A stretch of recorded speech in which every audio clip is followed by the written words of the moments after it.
بسم اللہ الرحمن الرحیم۔ السلام علیکم۔ کسی بستی میں ایک عورت بڑی صالح اور پاک باز عبادت گزار ہر وقت اللہ کی یاد میں مشغول رہتی تھی۔ اللہ پاک نے دنیا کی نعمتوں کے ساتھ دین کی دولت سے بھی نوازا تھا۔ اللہ کی قدرت کہ اس کا نیک خدا ترس شوہر وفات پا گیا۔ اس کا ایک ہی لڑکا تھا۔ اس نیک دل عورت نے اس لڑکے کی بڑی اچھی طرح پرورش کی، ناز و نعمتوں سے پالا، تعلیم بھی اچھی دلائی۔ لڑکے نے جب دنیا کے میدان میں قدم رکھا تو ہر طرف اس کے حسن و سلوک کے چرچے ہونے لگے۔ شریف لوگ اس کو عزت کی نگاہ سے دیکھتے، بیوہ عورتیں اس کو دعائیں دیتیں، یتیم بچے اس کے قدموں میں آنکھیں بچھاتے۔ یہ سب اس وجہ سے کہ وہ ہر ایک سے حسب مراتب پیش آتا۔ وہ غریبوں سے ہمدردی کرتا، خیرات صدقات دیتا۔ غرض اس کی بستی میں کوئی ایسا فرد نہ تھا جو اس سے خوش نہ ہوتا۔ اس کی بستی والے ایسے نیک لوگ تھے کہ ہر گھر سے قرآن پاک کی تلاوت کی آواز آتی تھی۔ مساجد میں درس قرآن اور اللہ کے ذکر کی مجلس ہوتی تھی۔ غرض اس بستی کا ہر گھر جنت کا نمونہ تھا۔ ہر فرد دوسرے کا غم خوار، ایثار اور شرافت کا پتلا تھا۔ یہ لڑکا دیہات سے باہر شہر میں آنے جانے لگا۔ کچھ عریانی اور بے حیائی کا مظاہرہ کرنے والی عورتوں پر اس کی نظریں پڑنے لگیں۔ آہستہ آہستہ اس کی دوستی نیکوں سے ہٹ کر بدوں سے بڑھنے لگی۔ پھر وہ راستے سے بھٹک گیا۔ بد کردار دوستوں کے مشورے سے اس کی والدہ کے کھیت دیہات کی پرسکون زندگی کو خیر آباد کہہ کر شہر کی فضا میں اپنا ڈیرا ڈال لیا۔ اس کے ڈیرے میں اب ہر قسم کے اوباش دوست اس کے ارد گرد جمع ہونے لگے۔ ان بد کردار دوستوں نے اسے رائے حق سے ہٹا دیا۔ ماں مصلی پر بیٹھی ہر وقت اس کے لیے دعائیں کرتی۔ کبھی کبھی ماں سے ملنے شہر سے گاؤں چلا جاتا۔ آہستہ آہستہ وہ وقت آیا کہ مہینوں میں ایک چکر لگاتا۔ اسی اثناء میں اس کے بدکردار دوستوں کے ذریعے اس کی شناسائی ایک بدکردار عورت سے ہو گئی، اور وہ اس کا اس قدر اسیر اور فریفتہ ہوا کہ اپنے باپ کی جائیداد فروخت کر کے اس پر لٹاتا رہا۔ آخر وہ وقت آیا کہ وہ عورت جس نے اپنے نیک دل شوہر کی زندگی میں کبھی کوئی دکھ نہیں دیکھا تھا، اب دوسروں کے گھر مزدوری کرنے لگی۔ بیٹا جب بھی گاؤں آتا تو ماں مزدوری کے پیسوں سے بیٹے کو گھی لے کر دیتی، کوئی چیز بنا دیتی اور دعاؤں کے ساتھ رخصت کرتی۔ کافی عرصہ گزر گیا، لڑکا ماں کو ملنے نہ آیا۔ ماں بیٹے کی جدائی میں اپنے ہوش و حواس کھو بیٹھی۔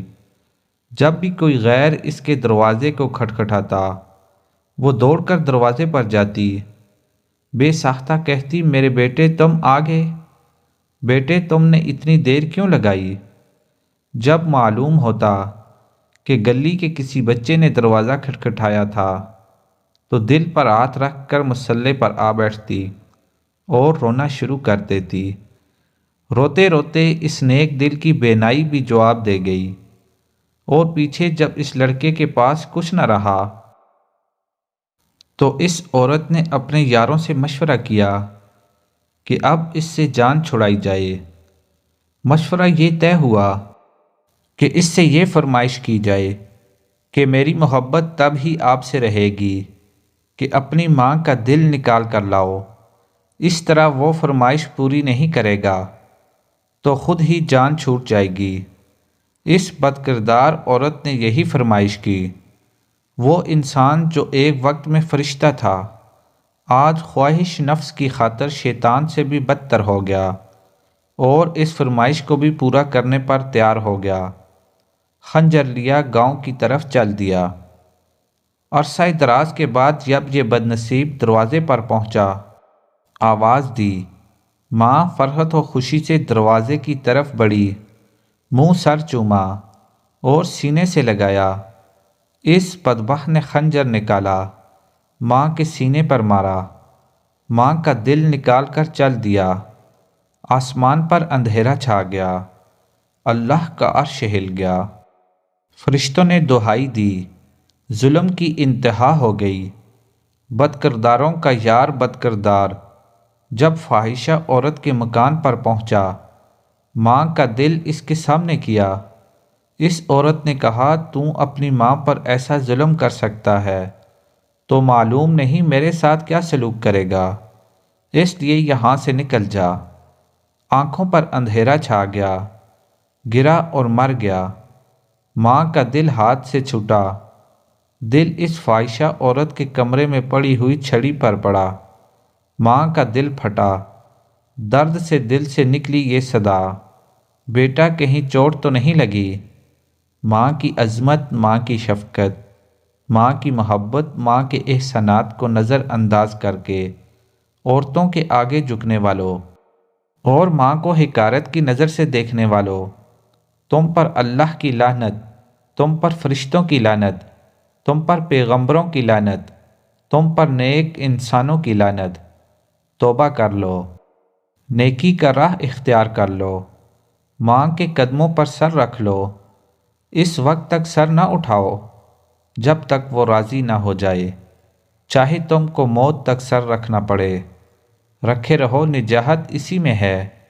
یاد رکھیے، اللہ تعالیٰ ماں باپ کے نافرمان اور بے ادب کی کسی بھی نیکی و انصاف کو قبول نہ فرمائے گا، لیکن اگر وہ توبہ کرے، اللہ سے اور اپنی ماں کے ساتھ اچھا سلوک کرے، ہر وقت اس کو راضی اور خوش رکھنے کی جستجو میں رہے، تو پھر اللہ پاک معاف فرما دے گا، کیونکہ اللہ پاک کی رضا ماں کی رضا میں ہے اور اللہ پاک کی ناراضگی ماں کی ناراضگی میں ہے۔ اللہ تعالی ہم کو اپنی رضا کی توفیق عطا فرمائے اور ہمیں اپنی ناراضگی سے بچائے، آمین۔ مزید اسلامک ویڈیوز دیکھنے کے لیے چینل کو سبسکرائب کیجیے۔ شکریہ۔